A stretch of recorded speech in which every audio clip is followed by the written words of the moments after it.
I celebrated my birthday on the 16th of November. I went all about my daily activity for the day and I came back. After receiving birthday gifts from my family, I decided to give them a treat of a beautiful meal, which is fried rice, chicken, and plantain. Yes, so guys, join me as I cook fried rice, plantain, and fried chicken for my family for dinner.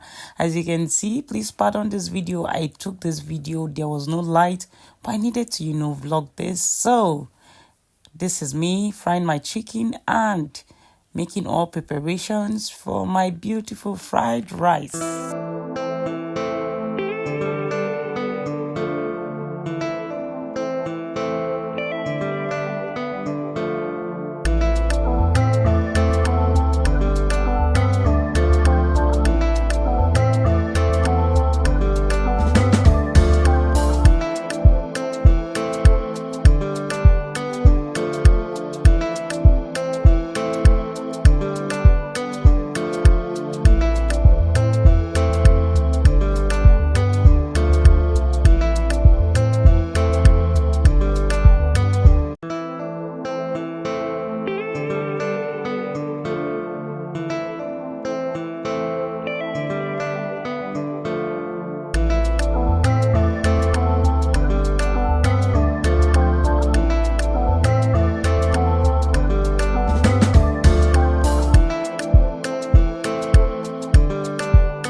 At this point, the fried rice is set and we are ready to consume. Look at how beautiful this rice looks even in the dark. Thank